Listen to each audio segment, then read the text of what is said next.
Story को explain करेंगे। उसका नाम है हैक। ये एक इंडिया की मूवी है और बहुत ही थ्रिलर मूवी है और इसके अंदर साइकोलॉजिकल लड़के को दिखाया गया है जिसका दिमाग घूम जाता है और वो एक लड़की के पीछे पागल होता है। लेकिन उस लड़के के पास एक ऐसी स्किल होती है जो कि दुनिया में बहुत कम आदमियों के पास है। वो बहुत ही ज्यादा हाई लेवल वाला हैकर होता है और वो किसी भी डिवाइस को हैक करके 2 मिनटों में साइड में रख देता है। मूवी स्टार्ट होती है और हमें एक लड़की को दिखाया जाता है जो कि पैरेड मैगजीन नाम के ऑफिस में काम कर रही होती है। वो उस मैगजीन की चीफ एडिटर होती है और उसका नाम समीरा खन्ने होता है, लेकिन उसे लोग प्यार से सैम बुलाते हैं। वहाँ पर उसके मोबाइल पर मैसेजेस आते हैं जो कि किसी ओम नामी आदमी ने किए होते हैं और वो उसे मिलने के लिए बुला रहा होता है। फिर सैम वहाँ से उठती है और अपनी गाड़ी लेकर अपने घर पहुँच जाती है, लेकिन उसी वक्त उसकी वहाँ पर कोई तस्वीरें खींच रहा होता है और वो तस्वीरें खींचने वाला लड़का कोई और नहीं होता बल्कि वही हैकर लड़का होता है जिसका नाम विवेक होता है। सैम की मॉम हॉस्पिटल में होती है और वो कोमा में पड़ी होती है। डॉक्टर उसे समझाता है कि देखो तुम्हारी मॉम बहुत तकलीफ में है और उनके बचने की उम्मीद बहुत कम है,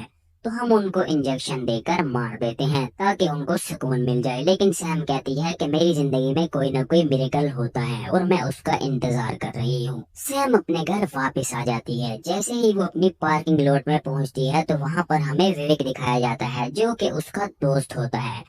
वो दोनों एक ही बिल्डिंग में रहते होते हैं और एक दूसरे के पड़ोसी होते हैं। सैम अपने घर वापस आ जाती है और थोड़ी परेशान नजर आ रही होती है। विवेक अपने घर वापस आता है तो उसकी नानी उसके सर्टिफिकेट्स ढूंढ रही होती है। विवेक के माता पिता यूके के अंदर होते हैं और वो उसे यूके ही बुलाना चाहते हैं, इसलिए उसके सर्टिफिकेट्स मंगवा रहे होते हैं। लेकिन विवेक तो वहाँ नहीं जाना चाहता, वो तो सैम के पीछे पागल होता है और उसे तो बस सैम चाहिए होती है। और उसने एक और कांड भी किया होता है, उसने कॉलेज की डिग्री ली ही नहीं होती तो उसके सर्टिफिकेट्स कहाँ से होंगे। बस वो ये बहाने मारता रहता है कि मेरे तो सर्टिफिकेट्स गुम हो गए हैं और उसकी नानी भी पागल बनी रहती है। सैम के घर एक और लड़का भी आता है जिसका नाम रोहन होता है और वो एक म्यूजिक डायरेक्टर होता है, लेकिन उस वक्त वो उसके लिए प्लम्बर लेकर आया होता है। सैम उसी वक्त अपने किचन में जाती है और उसके फोन पर ओम के फोन आने लगते हैं, लेकिन वो पिक नहीं करती। फिर हमें फ्लैशबैक दिखाया जाता है और ओम कपूर समीरा खन्ना से आकर मिलता है। ओम एक सेलिब्रिटी होता है और वो एक फिल्म स्टार होता है। समीरा खन्ना को उससे प्यार हो जाता है और वो दोनों एक साथ रहने लगते हैं, लेकिन अब उनके दरमियान कोई न कोई झगड़ा चल रहा होता है, इसीलिए समीर उसकी कॉल नहीं उठा रही होती। अगली सुबह विवेक को दिखाया जाता है जो कि सैम की गाड़ी में ही कॉलेज के लिए जा रहा होता है। जैसे ही वो गाड़ी में बैठता है उसी वक्त कॉफी शॉप से आदमी निकलता है और उसका थैंक यू करता है और कहता है कि शुक्र है तुमने वाईफाई ठीक कर दी, और वो उन दोनों को कॉफी भी फ्री देता है। विवेक कहता है कि सैम जो तुम्हारा मोबाइल खराब हो गया था मैंने वो पिक करना है तो तुम मुझे उस दुकान पर छोड़ दो। तो सैम कहती है कि मुझे तो ये याद ही नहीं था, मुझे एक ऐसे दोस्त की बहुत ज्यादा जरूरत है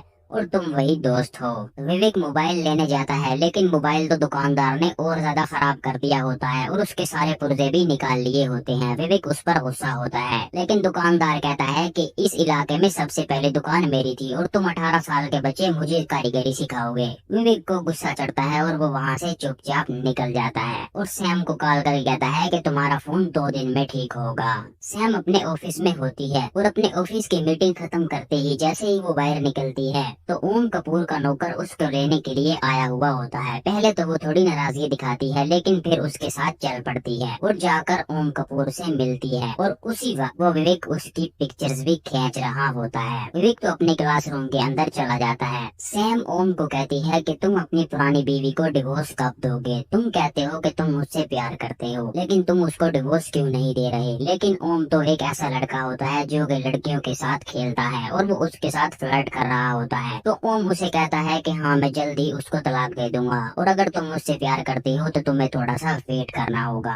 और फिर वो दोनों आपस में इंटीमेट होने लगते हैं और यही कुछ होता है जो कि ओम को तमाम लड़कियों से चाहिए होता है। विवेक अपने कंप्यूटर पर बैठता है और उस दुकान वाले आदमी को पुलिस की वेबसाइट को हैक करके उसकी तस्वीर को टॉप वांटेड लिस्ट के अंदर डाल देता है और जैसे ही सुबह होती है वो उसकी दुकान के सामने जाकर बैठ जाता है। विवेक उसे कहता है कि देखो मैंने तुम्हें सिर्फ एक दिन के लिए मोस्ट वांटेड किया था और ये मैं सारी जिंदगी के लिए भी कर सकता हूँ, तो जो तुमने मेरा फोन खराब दिया था अब उसके बदले में तुम मुझे एक नया आईफोन दोगे क्योंकि एक स्पेशल की बर्थडे है। और उस तरफ सैम की बर्थडे होती है और सब के सब उसकी बर्थडे सेलिब्रेट कर रहे होते हैं और तमाम के तमाम लोग उसके लिए गिफ्ट लेकर आ रहे होते हैं। ओम भी अपने नौकर के हाथ सैम के लिए एक आला और उम्दा रिंग भिजवाता है और ओम उससे कॉल पर बात भी करता है। तो सैम कहती है कि मुझे तुम्हारी एक शाम चाहिए, आज मेरी बर्थडे है और आज तो तुम मेरी विश पूरी कर सकते हो। और इधर विवेक भी उसके लिए गिफ्ट लेकर आता है और वही आईफोन उसको गिफ्ट करता है जो कि उसने दुकान वाले से लिया होता है। बड़ा ही कोई हरामी किस्म का बंदा होता है भाई ये। वहीं पर रोहन भी उसके लिए गिफ्ट लेकर पहुंच जाता है और सैम की पसंदीदा डिश उसे गिफ्ट करता है।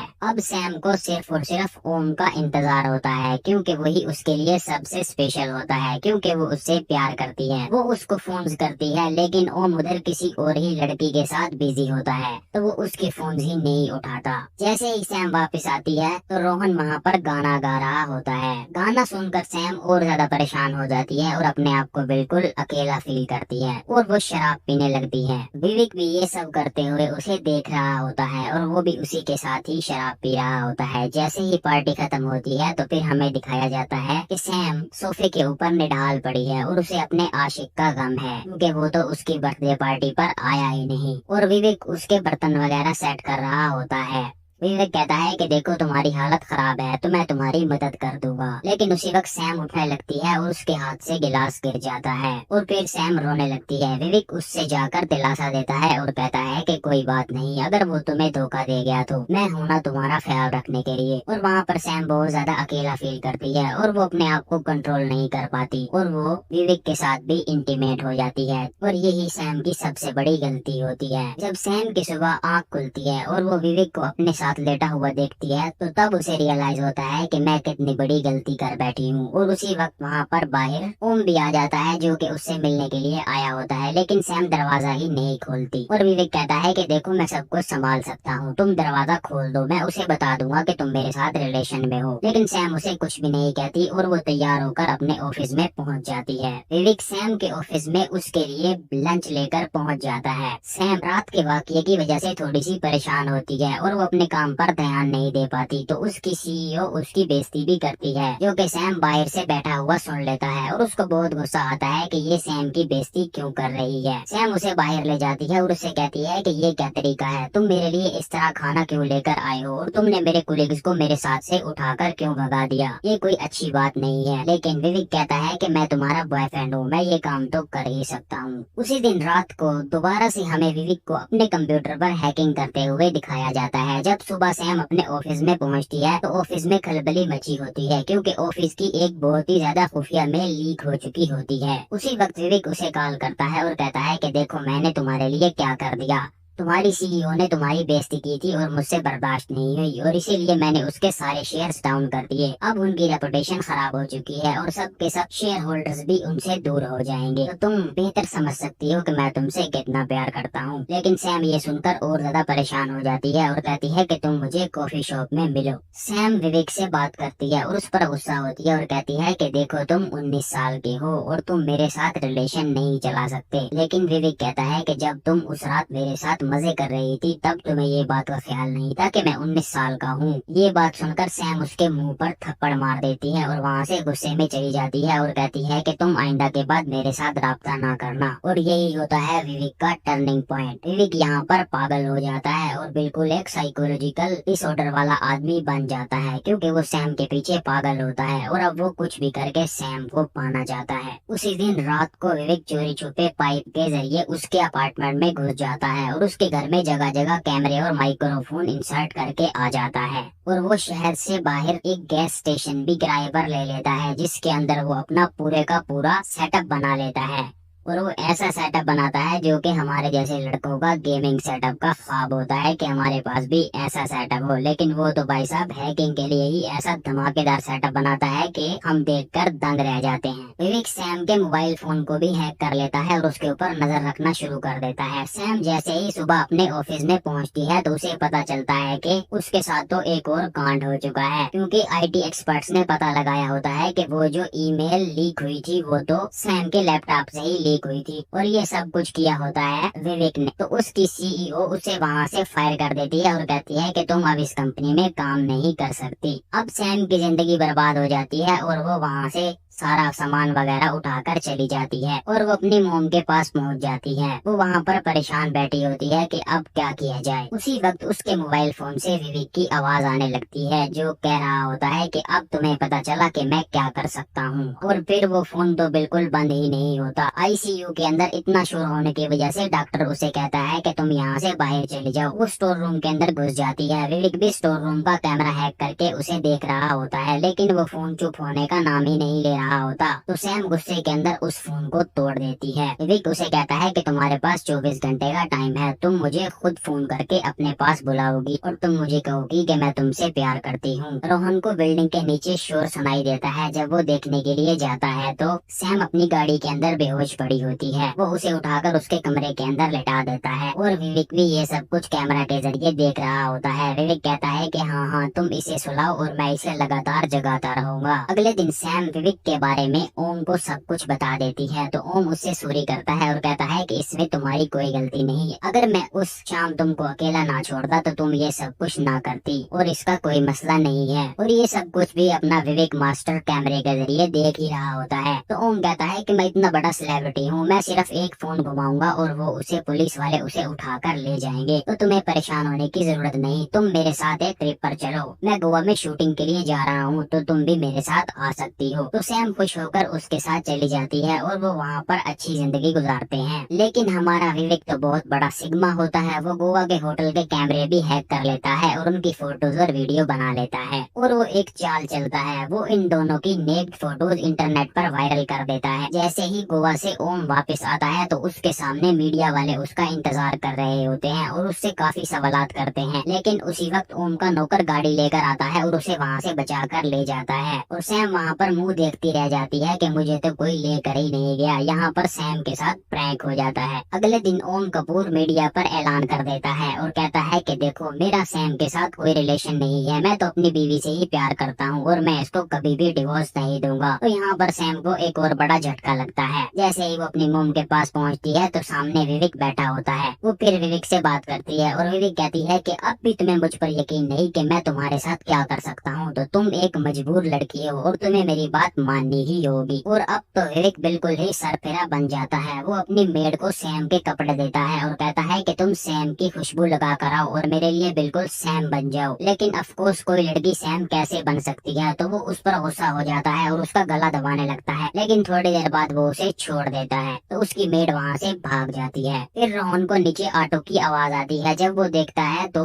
सैम ही ऑटो में वापस आती है। तो रोहन उससे पूछता है कि तुम्हारी गाड़ी कहाँ गई। तो वो कहती है कि पार्किंग में खड़ा करने की जगह ही नहीं मिलती थी, इसलिए मैंने गाड़ी को बेच दिया। लेकिन रोहन समझ जाता है कि इसके साथ कुछ तो बुरा हो रहा है। सैम रोहन को सब कुछ बता देती है और सैम डॉक्टर को इजाजत भी दे देती है कि ठीक है, तुम मेरी मोम को इंजेक्शन लगा दो ताकि उनको सुकून मिल जाए। सुबह मोम की चिता जल रही होती है और वहाँ पर ओम भी पहुँच जाता है और दोबारा से सैम को बहलाने फिसलाने लगता है कि देखो, मैं उस दिन नहीं आ सका और मेरी गलती है और ये वो। लेकिन सैम अब फुल तब्दील हो चुकी है और वो कहती है कि इस चिता में दो चिता जल रही हैं, एक तो मेरी माँ की है और दूसरी पुरानी सैम की है। तो तुम अब यहाँ से अपना मुंह मेरे सामने से छुपाओ और यहाँ से निकल जाओ। वो तो भाई साहब उसको बहुत ज्यादा खरा खरा सुना देती है। तो ओम तो एक सेलिब्रिटी होता है और वो गुस्सा होकर वहाँ से चला जाता है। विवेक जब अपने घर वापस आता है तो पुलिस उसका इंतजार कर रही होती है। पुलिस उसे पकड़ती है और सीधा ले जाती है पुलिस स्टेशन में। उसकी दादी थोड़ा सा रेजिस्ट करती है, लेकिन पुलिस वाला कहता है कि नानी जी, पीछे रहने का, कानून के काम में हाथ नहीं डालने का। और जैसे ही वो थाने में पहुँचते हैं तो वहाँ पर पहले से ही रोहन और सैम बैठे होते हैं, मतलब उन्होंने ही उसके खिलाफ रिपोर्ट दर्ज कराई होती है। तो पुलिस वाला आता है और उससे इन्वेस्टिगेशन शुरू करता है। विवेक कहता है कि मैं तो बहुत शरीफ लड़का हूँ, मैंने तो कुछ भी नहीं किया। बड़ा पुलिस ऑफिसर थोड़ी देर के लिए बाहर चला जाता है और एक और पुलिस ऑफिसर को उसके पास बैठा जाता है और विवेक को वहाँ पर अपना हथियार नजर आता है। एक मोबाइल फोन चार्जिंग पर लगा हुआ होता है जो कि उसी बड़े पुलिस अफसर का होता है। वो छोटे पुलिस अफसर को पानी लेने के लिए भेजता है और खुद उस फोन के अंदर हैक डाल देता है और उसकी सारी इंफॉर्मेशन निकाल लेता है। जैसे ही बड़ा पुलिस अफसर वापस आता है तो कहता है, क्या सोचा, कुछ बताएगा या मैं मुंह खुलवाऊं तेरा। लेकिन विवेक उसी वक्त एटीट्यूड के अंदर आ जाता है और कहता है कि तुमने एक और लड़की से शादी की हुई है जिसको तुम पोकू पोकू बुलाते हो। क्या भाभी को पोकू के बारे में पता है? लेकिन मुझे सब पता है। इंसान की 4 चीजें होती हैं, 3 चीजें तो तुम्हारे पास है, लेकिन तुम्हारा राज जो कि चौथी चीज है वो मेरे पास है।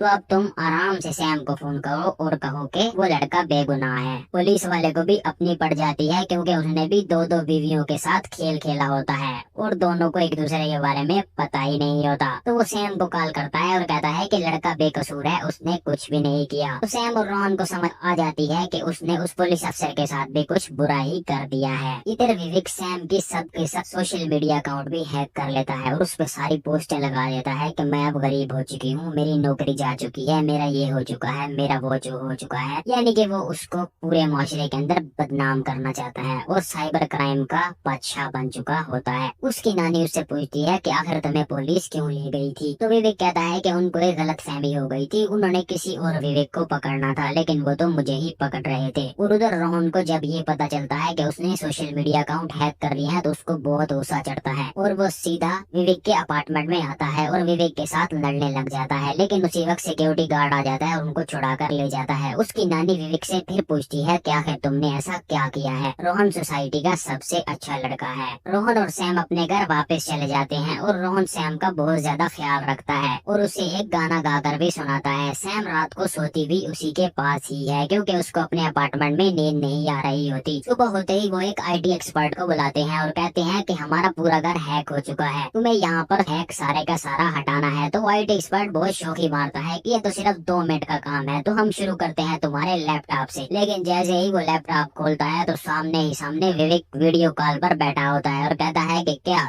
तुम मेरे हैक को हटाओगे? मुझे ये भी पता है कि तुम्हारा किस बैंक में अकाउंट है और उसके अंदर कितने पैसे पड़े हैं, तो तुम्हारे पास 2 मिनट का टाइम है। हर 10 मिनट के अंदर तुम्हारे अकाउंट से 10,000 रुपए गायब होंगे, तो अगर तुम बचना चाहते हो तो चुपचाप यहाँ से निकल जाओ। तो वो IT एक्सपर्ट उस लैपटॉप को दोबारा से हैक करने की कोशिश करता है, लेकिन उसी वक्त उसके फोन पर नोटिफिकेशन आता है कि तुम्हारे अकाउंट से 10,000 रुपए जा चुके हैं। तो वो गुस्से में आकर लैपटॉप को बंद कर देता है। लेकिन विवेक उसी वक्त LCD से आ जाता है और कहता है कि तुम क्या समझ रहे थे कि लैपटॉप बंद हो जाएगा तो मैं तुम्हें छोड़ दूंगा, और 10,000 और गायब हो जाते हैं। तो वो IT एक्सपर्ट दुम दबाकर वहाँ से भागता है और कहता है कि मैं ये काम नहीं कर सकता, मेरे तो अकाउंट में इतने पैसे भी मौजूद नहीं है। अब सैम बिल्कुल ही निढाल हो जाती है और इधर उधर भागने लगती है। वो बाहर शहर में निकल जाती है और रोड्स पर भागने लगती है। इसी दरमियान उसको चोट भी लग जाती है। वो जहाँ पर भी कैमरा देखती है वहाँ पर उसको सुकून नहीं आता, वो अपने आप को सेफ फील नहीं कर रही होती। आखिरकार वो पार्किंग लॉट में पहुँच जाती है। वहाँ पर उसे विवेक मिलता है और विवेक उसे कहता है कि पहले तो मैं तुमसे शादी करना चाहता था, लेकिन अब मेरे पास तुम्हारी इंफॉर्मेशन है और अब मैं सिर्फ और सिर्फ तुम्हें यूज करूंगा।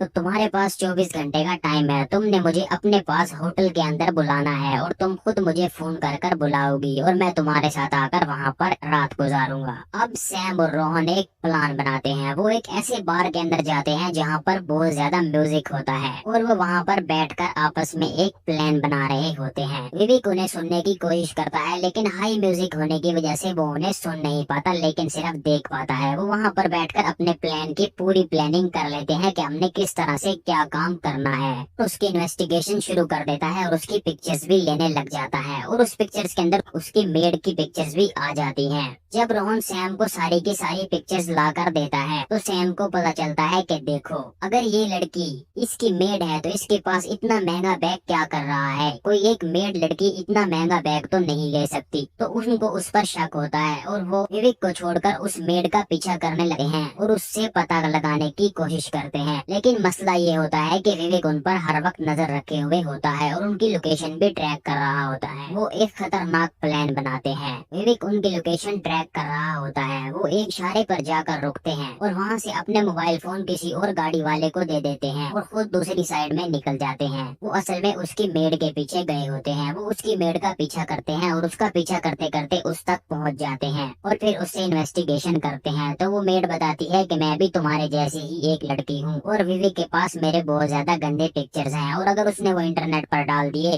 तो मेरी जिंदगी बर्बाद हो जाएगी, इसीलिए उसने मुझे अपनी मेड बनाकर रखा हुआ है और वो मुझे बहुत ज्यादा यूज भी करता है। और मेरे अलावा बहुत सारी लड़कियां हैं जो कि विवेक का शिकार बनी हुई है। यहाँ पर हमें विवेक की असलियत खुलकर सामने आती है कि वो एक साइको लड़का होता है और उसके पास एक हैकिंग की स्किल होती है जिसका वो नाजायज इस्तेमाल करता है और लड़कियों के इज्जत से खेलता है। वो मेड उन्हें एक लड़की के बारे में बताती है जिसने रोहन की वजह से खुदकुशी कर ली थी और फिर रोहन को वहाँ से कॉलेज को छोड़ना पड़ा था और इसीलिए उसने अपनी डिग्री भी कंप्लीट नहीं की थी। अब रोहन और सैम ठान लेते देते हैं कि हमें इस आदमी से बदला लेना है, ये अपनी हद से ही पार होता जा रहा है। वो दोनों कॉफी शॉप के अंदर पहुंच जाते हैं और सैम और रोहन दोनों अपना मोबाइल फोन ऑफ कर देते हैं ताकि विवेक उनकी बातें ना सुन सके। लेकिन विवेक ने उसी कॉफी शॉप का वाईफाई ठीक किया होता है और उसके अंदर भी हैक डाला होता है। वो तमाम के तमाम लोगों के मोबाइल फोन हैक कर लेता है और उनके जरिए से उनका प्लान सुनता है। सैम कहती है कि अब मैं विवेक की इंफॉर्मेशन को उसके खिलाफ ही इस्तेमाल करूंगी और मैं उसको ब्लैकमेल करूंगी। मैं उसको फोन करके होटल में बुलाऊंगी कि तुम आ जाओ, तुम मेरे साथ रात गुजारो, और फिर मैं उसे कहूंगी कि देखो मेरे पास तुम्हारी इंफॉर्मेशन है, तुम हमें तंग करना छोड़ दो। लेकिन विवेक बहुत सियाना होता है, वो उसकी वाईफाई को हैक करके वहाँ से उनकी सारी बातें सुन रहा होता है और हंस रहा होता है कि ये देखो, ये समझ रहे हैं कि मैं कुछ नहीं सुन पा रहा। अगले दिन सैम उसे कॉल करती है और उसे होटल के अंदर बुलाती है। विवेक तैयार होकर बाहर जा रहा होता है, लेकिन उसकी नानी उसे रोकती है कि क्या तुम्हारे डॉक्यूमेंट्स मिले, लेकिन वो कहता है कि नहीं मिले, मैं ढूंढ लूंगा। नानी उसे कहती है कि मुझे सब कुछ पता चल चुका है कि तुमने कॉलेज से डिग्री ही नहीं ली है और अब मैं तुम्हारे पिता को ये सब कुछ बताऊंगी। लेकिन विवेक वहाँ पर कहता है कि क्या जरूरत थी आपको डायरेक्टिव बनने की। सैम होटल के अंदर मौजूद होती है और रोहन बाहर एक वैन के अंदर कैमरा सेटअप लगाकर बैठा होता है। लेकिन विवेक उसी कैमरा सेटअप के पास पहुँच जाता है और विवेक को एक इंजेक्शन लगा देता है जिसके अंदर जहर होता है। फिर विवेक सैम के पास आता है और सैम से मुंह से बात नहीं करता बल्कि मोबाइल फोन से बात करता है, क्योंकि उसे पता होता है कि यहाँ पर हर जगह कैमरा और माइक्रोफोन लगे हुए हैं। तो सैम उसे कहती है कि अब मेरे पास तुम्हारी इंफॉर्मेशन है और अब तुम्हें मेरी बात माननी पड़ेगी। लेकिन विवेक ने तो पहले ही प्लान चला हुआ होता है। वो उसे मोबाइल पर तस्वीर दिखाता है कि ये देखो, तुम्हारा लवर रोहन तो बाहर गाड़ी के अंदर बेहोश पड़ा है और मैंने उसे जहर दिया हुआ है, वो 5 घंटे के अंदर मर जाएगा अगर उसको ये वाला इंजेक्शन ना लगाया गया तो। अब सैम परेशान हो जाती है। विवेक उसे कहता है कि अब तुम्हें मेरे साथ मेरी मर्जी की जगह पर चलना होगा और मैं वहाँ जाकर तुम्हारे साथ रात गुजारूंगा। तो सैम को वहाँ से मजबूरन उसके साथ चलना पड़ता है। विवेक उसे उसी गैस स्टेशन के अंदर ले जाता है जहाँ पर उसने अपना हैकिंग का सारा सेटअप बनाकर रखा होता है। वो उसे कुर्सी से बांध देता है। उसके साथ उसकी नानी की लाश भी पड़ी होती है, क्योंकि उसने अपनी नानी को भी मार दिया होता है, क्योंकि उसकी नानी को उसका राज पता चल चुका होता है और वो उसके पिता को उसके बारे में बताने वाली होती है, इसीलिए वो अपनी नानी को भी मार देता है। अब वो आता है सैम की तरफ और सैम को कहता है कि देखो, मैं तुम्हें पाने के लिए कुछ भी कर सकता हूँ और तुम मुझे प्यार से नहीं मिली तो मैंने तुम्हें अपने तरीके से हासिल किया है। सैम कहती है कि तुम होटल के कैमरास के अंदर आ चुके हो, कि तुम वहाँ पर आए थे और तुम मुझे वहाँ से मजबूरन लेकर गए हो, तो अब तुम्हें कोई नहीं बचा सकता। लेकिन विवेक कहता है कि इसमें क्या मुश्किल है। वो अपने कंप्यूटर को ऑन करता है और उसके अंदर कैमरास की फुटेज को चेंज कर देता है। वो अपने आप को उसके अंदर से रिमूव कर देता है और कैमरास में ये फुटेज सेव कर देता है कि सैम सुबह 7:30 पर होटल से बाहर निकली है और रात को 7:30 पर होटल के अंदर आई थी। मतलब कि वो पूरी रात ही कमरे के अंदर थी और विवेक तो वहाँ पर आया ही नहीं था। तो सैम के साथ तो कुछ भी नहीं हुआ है, बल्कि सैम तो पूरी रात अपने कमरे के अंदर ही थी। कैमरा फुटेज चेंज करने के बाद विवेक अब सैम के नजदीक आता है और जो उसका मिशन होता है उसको पूरा करने के लिए बढ़ता है। लेकिन सैम वहाँ पर उसके सर में चोट मार देती है और कुर्सी को तोड़ देती है। वो कुर्सी तोड़कर आजाद हो जाती है।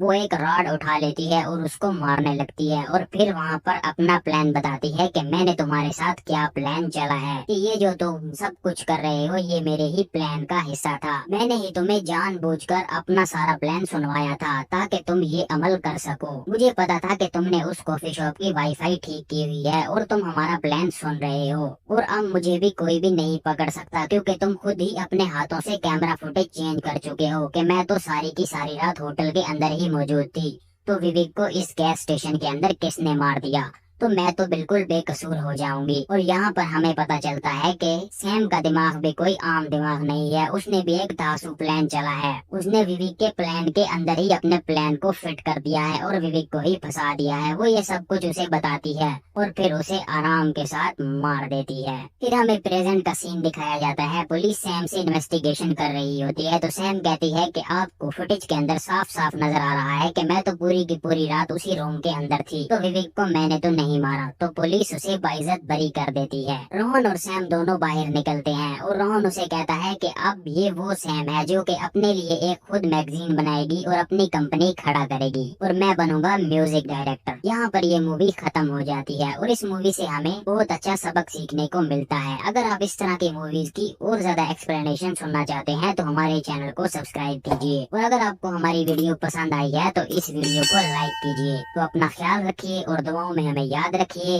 अल्लाह हाफिज।